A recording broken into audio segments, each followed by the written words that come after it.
வளர்ச்சியும் வறுமை ஒழிப்பும் கைகோர்க்கிற ஒரு மாநிலமாக தமிழ்நாட்டை அடையாளப்படுத்துகிறார் நோபல் பரிசு பெற்ற பொருளாதார மேதையான அமர்த்தியா சென். வளர்ச்சியும் வறுமை ஒழிப்பும் கைகோர்க்கிற திட்டங்களில் ஒன்றாக பார்க்கப்படுகிறது மலிவு விலை உணவகங்கள். தமிழக முதல்வர் ஜெயலலிதாவால் தொடங்கி வைக்கப்பட்ட இந்த திட்டத்தின் சமூக தாக்கம் பற்றி அலசுகிறது இந்த வார சுவடுகள்.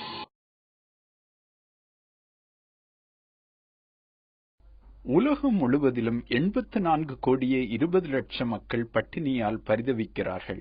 இதில் 1/4 பகுதியினர், அதாவது சுமார் 21 கோடி மக்கள் இந்தியாவில் பசியில் வாழ்கிறவர்கள். இங்கு 6 பேரில் ஒருவருக்கு பசி பட்டினி என்பது தினசரி நிகழ்வு. இதனால்தான் சமீபத்தில் மத்திய அரசு உணவு பாதுகாப்பு சட்டத்தை இயற்றி பசி போக்கும் நடவடிக்கையை ஆரம்பித்து வைத்தது. நாடு முழுவதும் உள்ள 5 வயதுக்கும் குறைவான குழந்தைகளில் 43% பேர் ஆரோக்கியமான எடை இல்லாதவர்களாக இருக்கிறார்கள். தமிழ்நாட்டில் 25% குழந்தைகள் அப்படி இருக்கிறார்கள். பெரும்பாலான மக்கள் நல திட்டங்களில் நாட்டுக்கு வழிகாட்டும் தமிழ்நாடு உணவு பாதுகாப்பில் முன்னோடியாக இருக்கிறதா? தமிழக முதலமைச்சர் ஜெயலலிதாவால் பிப்ரவரி 19, 2013 அன்று மாநகராட்சி மலிவு விலை உணவகங்கள் தொடங்கி வைக்கப்பட்டன.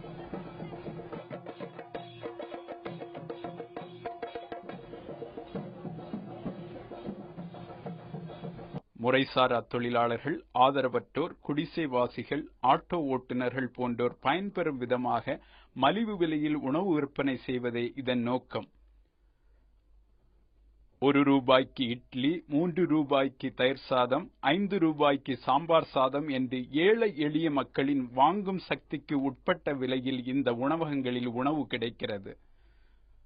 பின்னர் மேயர் சைதை துரைசாமி தலைமையிலான சென்னை மாநகராட்சியின் தீர்மானத்தின் பெயரில் இவை அம்மா உணவகங்கள் என்று பெயர் மாற்றம் செய்யப்பட்டன. இந்த உணவகங்கள் சென்னையில் மக்களிடையே அமோக வரவேற்பை பெற்றதால் ஏனைய 9 மாநகராட்சிகளிலும் இந்த உணவகங்கள் தொடங்கப்பட்டன.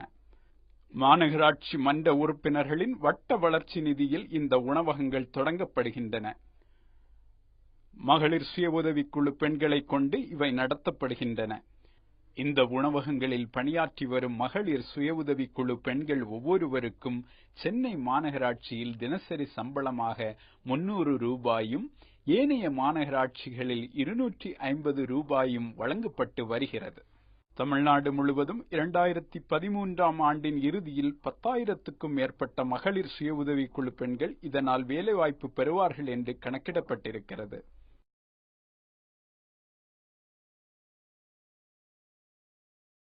தமிழ்நாடு முழுவதும் உள்ள 10 மாநகராட்சிகளில் சுமார் 300 அம்மா உணவகங்கள் செயல்பட்டு வருகின்றன. இதனால் தினசரி பயனடையும் மக்களின் எண்ணிக்கை 2 லட்சத்திற்கும் அதிகமாக இருக்கும் என்று கணக்கிடப்பட்டிருக்கிறது. தினசரி உத்தேசமாக 22 லட்சம் ரூபாய் இதற்காக செலவிடப்படுகிறது. அதில் மக்களிடமிருந்து வசூலாகிற பணம் 12 லட்சம் ரூபாய் என்கிற அளவில் இருக்கிறது. ஏனைய செலவை மாநகராட்சிகளே ஏற்றுக்கொள்கின்றன. இந்த உணவகங்களின் எண்ணிக்கையை 1500 என்கிற அளவில் விரிவுபடுத்தவும், தினந்தோறும் 10 லட்சத்துக்கும் மேற்பட்ட மக்களுக்கு பயனளிக்கவும் இப்போது திட்டமிடப்பட்டுள்ளது. தமிழ்நாடு குடிமைப் பொருள் வழங்கல் துறை மானிய விலையில் உணவுப் பொருட்களை இந்த உணவகங்களுக்கு வழங்கி வருகிறது.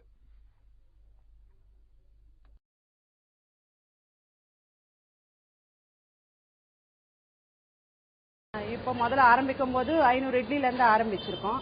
500லேருந்து 1000, 1500, 2000, அதுக்கப்புறம் 3000, 3500 மட்டும் வந்திருக்குது இப்போ இட்லி. ஆனால் இன்னும் கூட்டம் ஜாஸ்தி ஆகிட்டே இருக்குது. அதே மாதிரி மத்தியானமும் சாம்பார் சாதம், ஒரு நாள் லெமன் ரைஸ், ஒரு நாள் கறிவேப்பிலை சாதம், அப்படி மாற்றி மாற்றி பண்ணுறதுனால கூட்டம் இன்னும் ஜாஸ்தி வருது. மத்தியானம் ஒரு 1000 மேலே தான் வராங்க. அப்போ கூட நாங்கள் 1000லேருந்து ஸ்டார்ட் பண்ணி கூட இப்போ 500, 550 கிலோலேருந்து 60 கிலோ, 65 கிலோ, 70 கிலோ, இப்போ இன்னைக்கு 75 கிலோ நாங்கள் இதுக்கு பண்ணுறோம். ஒரு நாளைக்கு 1600 இட்லிக்கு போகுது, பொங்கல் 200 போகுது, சாம்பார் சாதம் 300 போகுது, கருவேப்பிலை 225 போகுது, தயிர் 200 போகுது. பத்தல்னாலும் நாங்கள் திருப்பி செஞ்சு மக்களுக்கு வந்து இல்லைன்னு போகாத செஞ்சு கொடுக்குறோம். நாங்கள் தமிழ்நாடு முழுவதும் 2 லட்சத்துக்கும் அதிகமானவர்கள் தினந்தோறும் இந்த உணவகங்களை இப்போது பயன்படுத்தி வருகிறார்கள். இந்த உணவகங்களை பயன்படுத்துபவர்கள் தங்களது உணவுக்கான செலவு கணிசமாக குறைகிறது என்கிறார்கள். மற்ற ஹோட்டல்ஸோட இது ரொம்பவே சுத்தமாக இருக்குது. அது மட்டும் இல்லாமல் இப்போ மற்ற இடத்துல சாப்பிடும்போது 50 ரூபா ஆகிற செலவு இங்கே 5 ரூபாவில் முடிஞ்சிருக்கு. அது பற்றி பார்த்தீங்கன்னா ரொம்பவே சிக்கனப்படுத்தலாம் சாப்பாட்டு இதில். ஆனால் இந்த காலத்தில் வந்து சாப்பாடு தான் அதிக செலவாகுது. இது இருக்கிறதுனால அந்த செலவை கட்டுப்படுத்தணும். கையேந்தி பவுனில் பார்த்தீங்கன்னா குடிக்கிற வாட்டர் கூட சுத்தமாக இருக்காது. இங்கே பார்த்தீங்கன்னா குடிநீர் வந்துட்டு பியூரிஃபை பண்ணி வருது, அது ஒரு ப்ளஸ்ஸு. இன்னொன்று வந்துட்டு உடனுக்குடனே நல்ல தண்ணியில் சுத்தம் பண்ணிடுறாங்க. பிளேட்ஸும் வந்து நல்லா சுத்தமாகவே இது பண்ணி வச்சுருக்காங்க.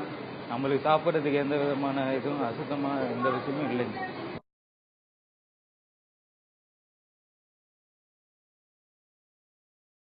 வெளியெல்லாம் சாப்பாடு போனால் 80 ரூபா 100 ரூபாங்கிறான்.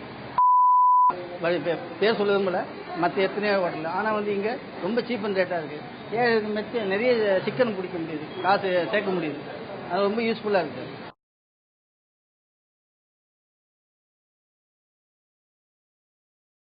இப்போ வந்து நான் ஹோட்டலில் போய் சாப்பிட்ற அளவுக்கு எனக்கு வசதி கிடையாது. அதே 10 ரூபா இங்கே தந்தால் வயிறு நிறைய சாப்பிட்டு போயிடுறேன். இதுதான் உண்மை சார், வேறு எதுவும்.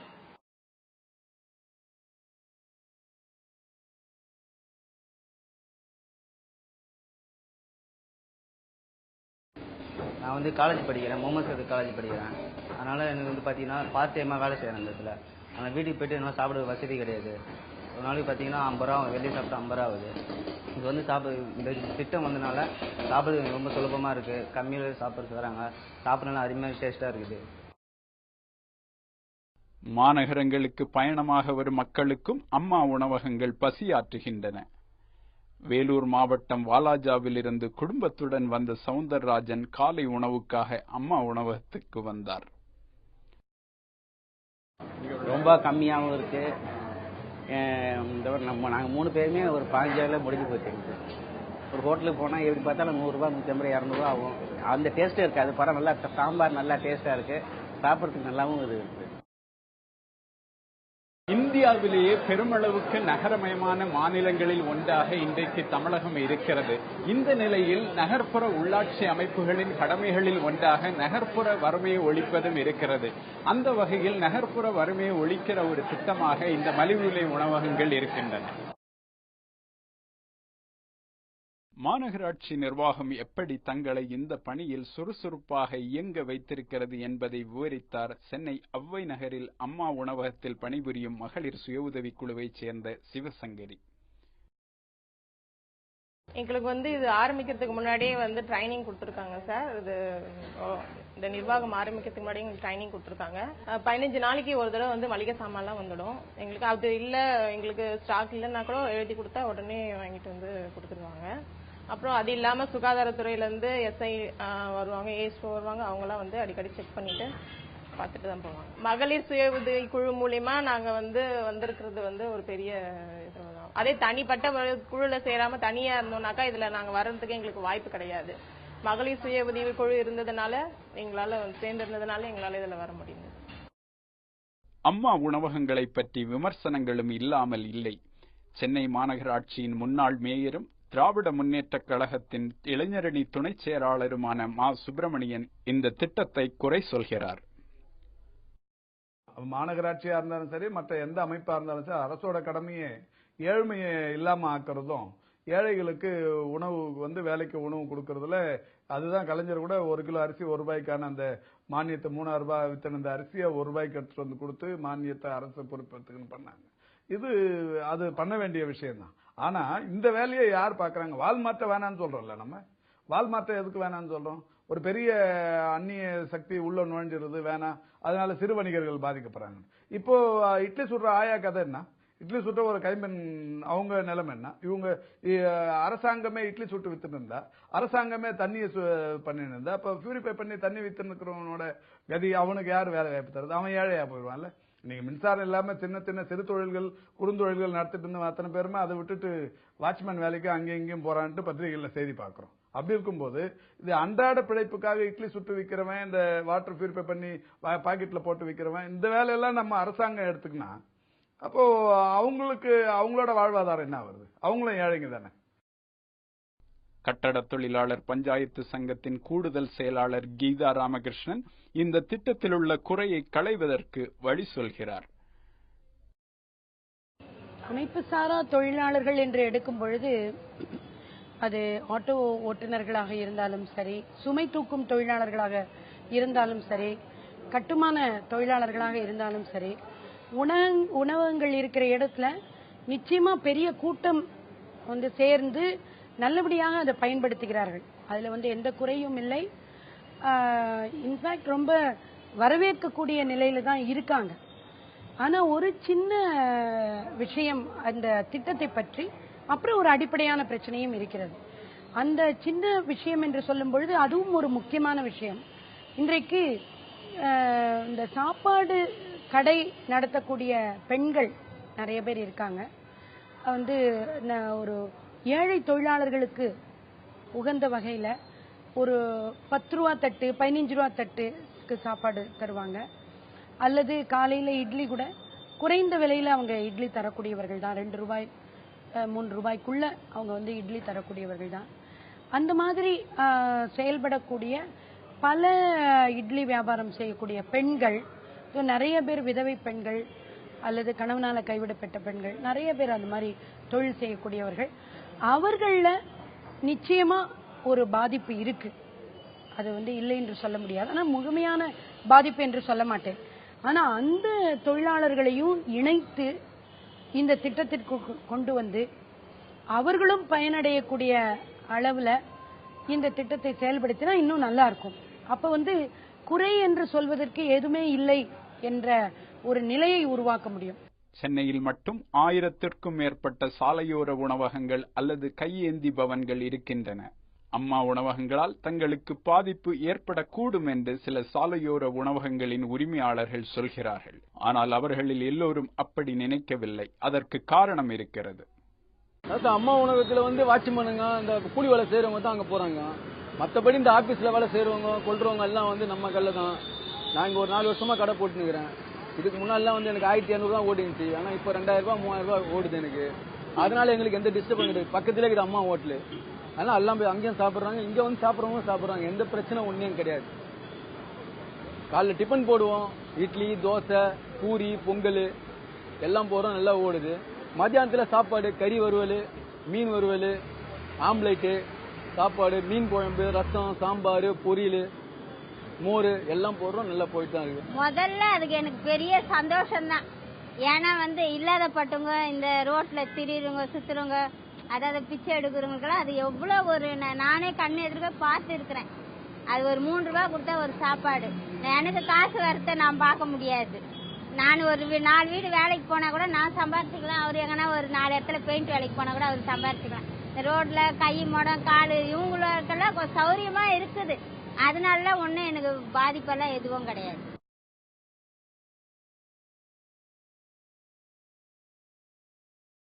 சாதாரண மக்களின் பசி போக்கும் கருவியாக மலிவு விலை உணவகங்கள் இருப்பதாக மக்கள் சொல்கிறார்கள். சத்துணவு திட்டத்தில் நாட்டிற்கே தமிழ்நாடு முன்னோடியாக விளங்கியது போல இந்த திட்டமும் நாடே பின்பற்றத்தக்க ஒரு முன்மாதிரியாக விளங்கும் என்று சமூகவியல் அறிஞர்களும் பொருளாதார நிபுணர்களும் சொல்கிறார்கள். சென்னை பல்கலைக்கழகத்தின் பொருளாதாரத்துறை பேராசிரியர் கே ஜோதி சிவஞானம் அம்மா உணவகங்களை முழுமையாக பயன் தரும் திட்டமாக பார்க்கிறார். அது ஏன் என்பதை அவர் விவரிக்கிறார். எந்த ஒரு திட்டத்தையும் நம்ம எப்படி பார்க்கணும்னா, உண்மையிலேயே அந்த ஒரு டிசர்விங், ஒரு தேவை இருக்கிறவங்கள இந்த பயன் சென்று அடையுதா அப்படிங்கிறது ஒரு பெஞ்ச் மார்க். இந்த திட்டத்தில் யூனிவர்சலா சொல்லியிருக்காங்க, யார் வேணாலும் போய் இந்த உணவை வாங்கி சாப்பிடலாம் அப்படிங்கிற மாதிரி இருந்த போதும் நம்ம கண் கூட பார்க்குறோம் ஒரு செல்ஃப் செலெக்ஷன் அதில் இருக்கு. உழைப்பவங்க, மைக்ரண்ட் லேபரர்ஸ், பேமெண்ட் டொல்லர்ஸ், இந்த குப்பை பொறுக்கிறவங்க, இது மாதிரி அதிகபட்சம் ஏழைகள் தான் அதிகமாக மற்றவர்களாக மாணவர்கள் இவங்கெல்லாம் ஒருத்தர் போய் சாப்பிட்டாலும் ஒரு த்ரில்லுக்காக ஒரு இதுக்காக ஒரு சாம்பிளுக்காக போய் பண்ணுவாங்களே தவிர அதிகமாக சாப்பிட்றவங்க ஏழைகள் தான். அதை நம்ம கண் கூட பார்க்குறோம். ஸோ அந்த விதத்தில் இந்த திட்டம் யாருக்கு தேவையோ ஒரு நீடிக்கு போய் சென்றடையுது. ஸோ அது இதனுடைய ஒரு வெற்றி. இன்னொன்று அதனுடைய வால்யூம், எல்லா இடத்துலையும் வந்து எக்ஸாஸ்ட் ஆகிடுது, முடிஞ்சு போயிடுது அப்படிங்கிற பத்திரிகையில் செய்திகள்லாம் பார்க்குறோம். நம்ம கண் கூட வந்து ட்ராவல் பண்ணும்போது பார்க்குறோம். ஸோ அது வந்து எல்லோரும் அதை அவைல் பண்ணுறாங்கன்னா அந்த அளவுக்கு வந்து அந்த திட்டத்துக்கான ஒரு தேவை வந்து மக்கள்கிட்ட இருக்கிறதுங்கிறதும் நமக்கு வந்து தெரிய வருது. ஸோ மக்கள்கிட்ட இதற்கான தேவை இருக்குது, தேவை உள்ளவங்க போய் அந்த பலனை அடையிறாங்க.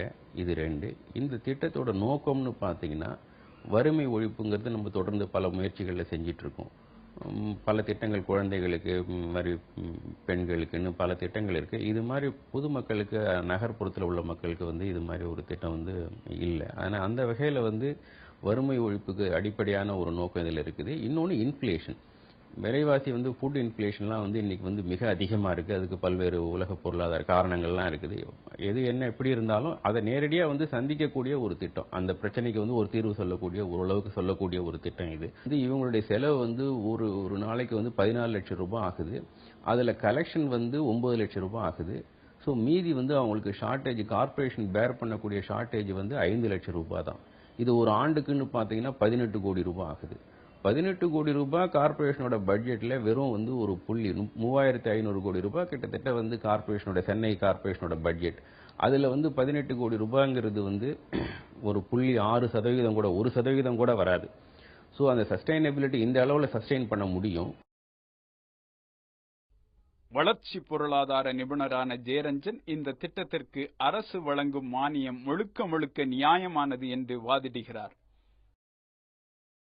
இந்த திட்டத்தை நான் எப்படி பார்க்குறேன் அப்படின்னு கேட்டிங்கனாக்கா, நம்ம தமிழ்நாட்டில் வந்து நெடுங்காலமாக ஒரு சமூக நீதிக்கான ஒரு போராட்டமாக அரசியலும் நடந்துகிட்டே இருக்குது.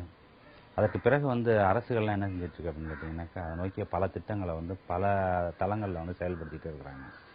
கடைசியாக வந்து நம்ம மிகவும் பெருமையாகவும் உலகம் முழுவதும் வந்து நம்மளை திரும்பி பார்க்க வைக்கக்கூடிய ஒரு திட்டமாகவும் இருக்கிறது என்ன அப்படின்னு கேட்டிங்கன்னா, 1 கிலோ அரிசி 1 ரூபாயிலேருந்து இலவசமாக வந்து ஒவ்வொரு கார்டுக்கும் 20 கிலோ அரிசி கொடுக்குறங்கிற யூனிவர்சல் பிடிஎஸ் இந்தியாவிலே வேறு எங்கேயும் செயல்படுத்தப்படாமல் நடைபெற்றுக்கிட்டு இருக்குங்கிறது தான் வந்து ஒரு மிகப்பெரிய திட்டமாக நடந்துகிட்டு இருக்கு. அது வந்து ஒரு உணவு பாதுகாப்பு திட்டம். இப்போ உணவு பாதுகாப்பை பற்றி நம்ம பேசும்போது என்ன செய்யணும் அப்படின்னு கேட்டிங்கனாக்கா, இந்த அரிசி கொடுக்கும்போது நம்ம என்ன செய்கிறோம் அப்படின்னாக்கா, அந்த குடும்ப அட்டை இருந்தவங்க அவங்களுக்கு மட்டும்தான் அது எலிஜிபிள் ஆகுறாங்க, அந்த அரிசியை போய் பொது விநியோக கடையிலேருந்து வாங்குறதுக்கு. இப்போது தமிழ்நாட்டினுடைய பொருளாதாரத்தை எடுத்து பார்த்தீங்கன்னாக்கா, ஒன்று கன்ஸ்ட்ரக்ஷன், அதாவது கட்டுமான தொழில் எடுத்துக்கங்க, அல்லது வந்து உற்பத்தி தொழில் எடுத்துக்கங்க, விவசாயத்தில் ஓரளவுக்கு, மற்ற எல்லா தொழில்கள்லையும் பிற மாநிலங்கள்லேருந்து வந்திருக்கக்கூடிய தொழிலாளர்கள் தான் மிக பெரும்பான்மை அளவில் வேலை செஞ்சுட்டு இருக்காங்க. வேலை வாய்ப்புகள் அவ்வளோ அதிகமாகி நம்ம உள்நாட்டில் இருக்கக்கூடிய ஆட்கள் வந்து வேலை செஞ்சு முடிக்க முடியாத அளவில் பல மாநிலங்கள்லேருந்து வந்து அவங்க தொழிலாளர்கள் வேலை செஞ்சுட்டு இருக்கும்போது அவர்களுக்கான உணவு பாதுகாப்புங்கிறது சேர்த்து நம்மளால தான் கொடுக்கணுங்கிறது தான் அதனுடைய தத்துவார்த்தமான ஒரு அடிப்படை. அந்த வகையில் பார்க்க போனாக்க, அது மாதிரி வந்து எந்த விதமான முகவரியற்ற ஆட்கள் அப்படின்னா அவங்க வந்து ஒரு இடத்துல ஒரு இடம் பெயர்ந்து போயிட்டே இருக்கிற மாதிரி ஒரு சூழ்நிலையில் அவங்களுக்கான உணவு பாதுகாப்பை வந்து உறுதி செய்யக்கூடிய ஒரு திட்டம் அது. மற்ற வந்து இலவசம் வழங்கிட்டு இருக்கும்போது இது ஒரு சிறிய ஒரு விலையில் இது வழங்கிட்டு இருக்கிறதுங்கிறது வந்து மிகவும் வரவேற்புக்குரிய ஒன்று. இது மாதிரி ஒரு திட்டம் வந்து தொடர்ந்து செயல்படுத்த முடியுமா முடியாதா அப்படிங்கிற ஒரு கேள்விக்கு வரும்போது, தமிழ்நாட்டு பொருளாதாரம் அப்படிங்கிறது வந்து ஒரு ஒப்பீட்டளவில் சொல்லணும் அப்படின்னு சொன்னாக்க ஒரு நாட்டினுடைய பொருளாதாரத்தை ஒத்தது, இது ஒரு சிறு துளி மாதிரி. அதனால் வந்து இது வந்து ஒன்றும் இதை தெரியாமல் வந்து இது அவங்க ஆரம்பிச்சிடல 1, 2 நடத்த முடியாமல் போயிடுங்கிறதுலாம் ஒன்றும் கிடையாது. இப்போ வந்து ஒரு 1 கோடி ரூபா மதிப்பில் ஒரு வீட்டுக்கு வந்து இவங்க எவ்வளோ வரி கட்டுறாங்க? 1000 ரூபா கூட கட்டுறதில்ல, 1200 ரூபாய் கட்டுறாங்க, இல்லை 2000 ரூபாய் கட்டுறாங்கன்னு வச்சுங்களேன். 1 கோடி ரூபா மதிப்புள்ள ஒரு வீட்டுக்கு அவ்வளோதான் கட்டுறாங்க. அப்போது இவ்வளோ பெரிய நகரத்தில் இந்த மாதிரி அவ்வளோ பெரிய தொழிலாளர்களை வச்சு அந்த முதலாளிகளுக்கு தான் வந்து அரசு சலுகை பண்ணுது. என்ன கேட்டிங்கன்னா, எப்படி சலுகை பண்ணுது அப்படின்னு கேட்டிங்கன்னா, உணவு வந்து அவங்களுக்கு இவ்வளோ இலவசமாக வழங்குறது மூலம் அவங்க வந்து ஊதியத்தை குறைச்சி கொடுக்கறதுக்கு வாய்ப்பு இருக்குது. 7000 ரூபாய் கொடுத்தாக்க அவன் உயிரோடு இருந்துருவான். அதுக்கு பதிலாக ஓப்பன் மார்க்கெட்டில் வந்து அவன் உணவை வாங்கி சாப்பிடணும் அப்படின்னு சொன்னாக்கா அந்த சம்பளம் கட்டுப்படி ஆகாது. அதை ஏன் அந்த முதலாளிகள் உணர மாட்டேங்கிறாங்க? அல்லது முதலாளிகளுக்கு ஆதரவாக பேசக்கூடிய பங்குத்தரகர்கள் ஏன் அதை பற்றி பேச மாட்டேங்கிறாங்க? ஏன் ஒரு குறுகிய பார்வையில் பார்க்குறாங்க அப்படிங்கிறது எனக்கு தெரியல. முதல்ல என்ன சொல்கிறேன் அப்படின்னு கேட்டிங்கனாக்கா, சமூக நீதிப்படி அவங்களுக்கு பெறணுங்கிறது ஒரு நியாயம். இவங்க நியாயப்படி பேசினாலுமே இவங்களுடைய பொருளாதாரத்தை தொடர்ந்து நடத்தணும் அப்படின்னு சொன்னாலே, இந்த உற்பத்தி முறைகள் இது மாதிரி தொடர்ந்து நடக்கணும் அப்படின்னு சொன்னாலே, அந்த மாதிரி மானியங்களில் வந்து உழைக்கும் வர்க்கத்துக்கும் தொழிலாளர்களுக்கும் உணவு போய் சேர்றது அப்படிங்கிறது அவர்களுக்கு சாதகமான விஷயங்கிறது கூட அவங்களால பார்க்க முடியாத அளவுக்கு அவங்களுடைய பார்வை வந்து மறைக்கப்படுதுங்கிறது தான் என்னுடைய கருத்து. அம்மா உணவகங்களை எப்படி மேம்படுத்தலாம் என்பது பற்றி அங்கு பணியாற்றும் மகளிர் சுய உதவி குழுக்களின் உறுப்பினர்களுக்கு சில யோசனைகள் இருக்கின்றன. செருப்பு வந்து வெளியில வெட்டிட்டு வர்றது வந்து நல்லது தானே. அவங்க சாப்பிட்ற இடம் சுத்தமா இருந்தா வந்து மற்றவங்களுக்கும் அது பார்க்க பிடிக்க மாட்டேன்னுது. ரொம்ப இதெல்லாம் சேருகிறெல்லாம் மிதிச்சுட்டு வராங்க. அப்போ வந்து சாப்பிடும்போது பார்த்தாக்கா அது வந்து ஒரு அருவருப்பா தானே இருக்குது சாப்பிடும்போது. அதனால நாங்கள் வந்து ஃபர்ஸ்ட் காலணிகளே வெளியே விடவும் இப்படி போர்டு எழுதி போட்டிருந்தோம். சில பேர் வந்து அப்படியே வந்து மெயின்டைன் பண்ணாங்க. அது வந்து நாளடைவில் என்ன ஆச்சுனாக்கா அது குறைஞ்சி போயிருக்கு. இப்போ பகல் செக்யூரிட்டி இருக்கிறாங்க, எல்லாம் பாத்துக்கிறாங்க. நைட்ல ஒரு போலீஸ்கார் ஒருத்தர் போட்டிருக்கீங்கன்னா கொஞ்சம் குடிக்காரங்க எல்லாம் வராம இருக்கிறதுக்கு எங்களுக்கு கொஞ்சம் பாதுகாப்பா இருக்கும். மலிவு விலை உணவகங்கள் நகர்ப்புற வறியவர்களின் உணவு பாதுகாப்பை உறுதி செய்திருப்பதாக பொருளாதார நிபுணர்கள் சொல்கிறார்கள். இந்த திட்டத்திற்கு கிடைத்திருக்கக்கூடிய மக்கள் ஆதரவே இதனை நீடித்து நிலைக்க செய்யும் என்று அவர்கள் நம்புகிறார்கள். ஏழைங்களும் பிழைக்குதுங்க, இருக்கணும், ஏழைங்களும் சாப்பிட்றாங்க. ரொம்ப நல்ல திட்டம். இது நல்ல முறையில் செயல்படுத்தி சாப்பிட்றவங்களுக்கு வெறும் தொட்டுக்க ஒன்றும் இல்லை. அதுக்காக அவங்கள வந்து நம்ம கறி மீன் கேட்கல. அவங்கள ஒரு அப்பளம் பொரியல் ஏதாவது கூட ஒரு 2 ரூபா சேர்த்து வாங்கிட்டோம். ஒரு 3 ரூபா எடுத்து ஒரு 5 ரூபா போட்டோம். அதுக்கு ஏதோ ஒரு பொரியல் ஒரு அப்பளமோ ஏதாவது வச்சு கொடுத்தா இன்னும் மக்கள் கொஞ்சம் இதாக இருக்கும். காலைல பசங்க வருது, மாதிரி சின்ன குழந்தைங்களாம் வருதுங்க, 2 ரூபா கொடுத்து இட்லி சாப்பிடுதுங்க. நேற்று தயிர் சாதம் வாங்கினா என்ன ஆயா ஒன்றும் தொட்டுக்க இல்லையான்னு கேட்குறாங்க. அவங்க என்ன பண்ண முடியும்? வீட்டில் இருந்து அது கொடுக்க முடியும். கவர்மெண்ட் என்ன ரூல்ஸ் போதும் அதான் அவங்க பண்ண முடியும். அதை பார்த்து அரசாங்கம் வந்து நல்ல ஒரு முடிவு பண்ணி நல்லா பண்ணி தரணும்.